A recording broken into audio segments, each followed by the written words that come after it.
Welcome back, Guardians, to another Destiny video. And in today's Destiny video, we're going to be looking at Festival of the Lost, microtransactions, my honest opinion on everything and why I do package openings and such things.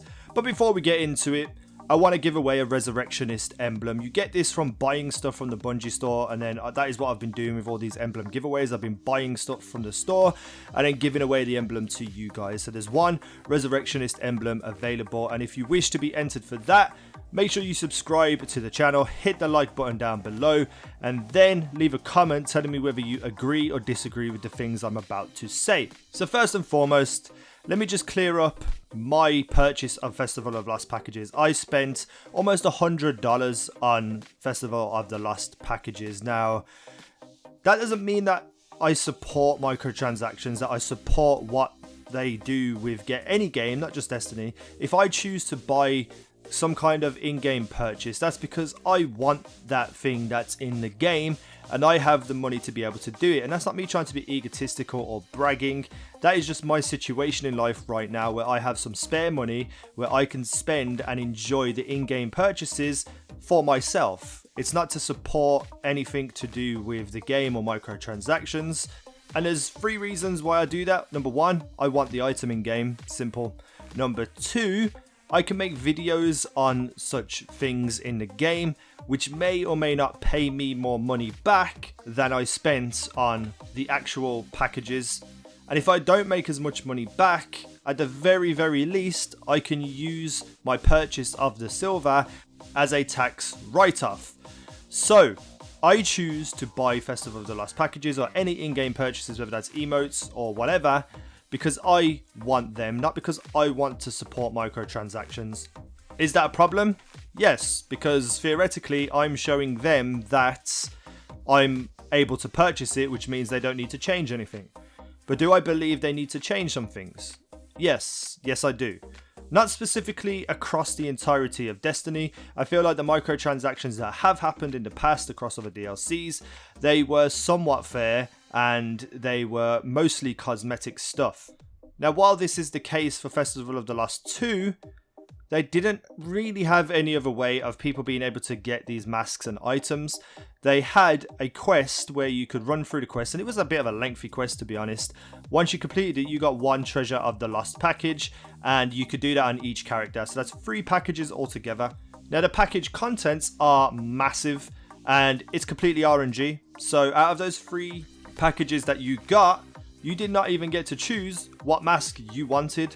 You could have very easily got one that has already had last year, or it was just a last year one, and then you don't get any of the new ones, and on top of that you could get repeats. So I can see why people were very frustrated with the idea of this festival to celebrate, let's just say Halloween for argument's sake, and you get all these cool masks, but you couldn't choose the mask you wanted, and on top of that you only got a chance of 3 packages if you chose not to buy them. Now, last year for me, I spent another about $80 on Treasures of the Lost packages 2, and I got every single mask that was available last year. So I didn't have to go through the rare choices, I just bought them and had them. I then needed to dismantle them because there wasn't enough vault space. When it got to Festival of the Lost this year, I lost every single mask, including the exclusive one, the Blue Skull from last year. And I was pretty pissed off about this because I'd spent money last year on those masks. I'm pretty sure there's a way for anyone at Bungie, wherever, to say, oh, he had these masks, let's put them in their vault. So I now had to spend more money this year to get all the old masks back, but without the option of getting the Blue Skull mask, which was one of my favorites. So I feel like they really screwed up there. They should have had everyone from last year, all their masks, whether or not they deleted them, available to them once this Festival of the Lost dropped. But speaking of last year was a much better Festival of the Lost, because with the masks specifically, you could get rare masks, and then you got to choose which mask you wanted to keep by turning that into a legendary mask using things like paper glue, etc. So if you wanted the Axis one, you would just find the blue rare Axis, and then you might have the Axis one and Eris Morn, and you prefer the Axis one, you could then choose to turn that into the legendary mask and keep it. So in my opinion, that was a much better system because there was options for people, and even though they were limited in how many masks they could get, still it wasn't as bad as it is this year. And on top of that, when they wanted to get one to keep, they got to choose what they wanted. In this year's Festival of the Lost, it's completely RNG, and you don't get a choice of what mask you want. And if you think of something like Halloween in the real world, you don't just go to a store and look around and then just close your eyes, spin around and point at a costume. No, you look at the costume you want and you feel, okay, that's a good costume, I'm gonna buy that. It's pretty much the same premise inside of Destiny. We should get to choose what masks we want, and there should be an option to get them without having to buy them realistically. So how could they fix that? Well, it's simple really. That quest that everyone done should be repeatable every day for the entirety of Festival of the Lost. These masks give no benefit to the game whatsoever.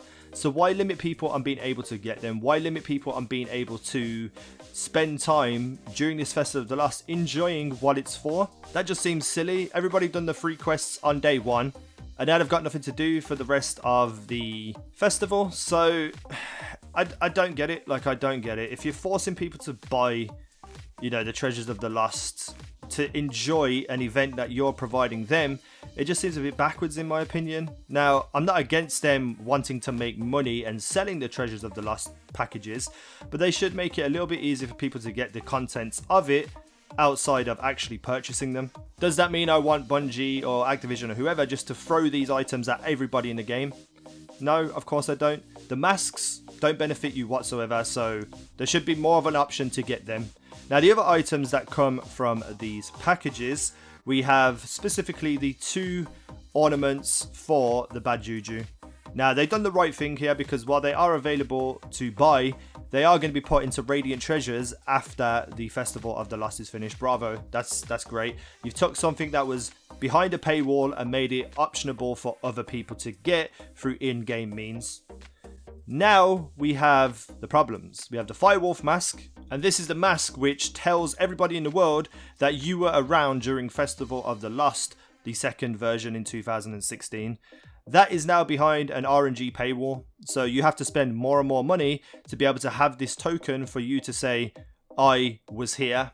And that just is completely unfair. So I reckon instead what they should have done is had some sort of 2-week-long quest where you have to do things a different, like every single day, and then you get this mask, or you can also buy them through packages, or there was this 2-week lengthy quest for everybody to get a chance to get this mask, because it is a pretty damn awesome mask.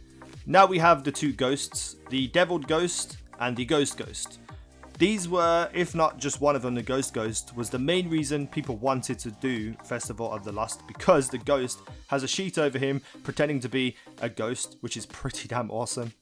But again, it's completely behind an RNG paywall. There's no other way to get these 2 ghosts, and that is a problem because that's the reason why most people wanted to be a part of this Festival of the Lost. So how could you change that?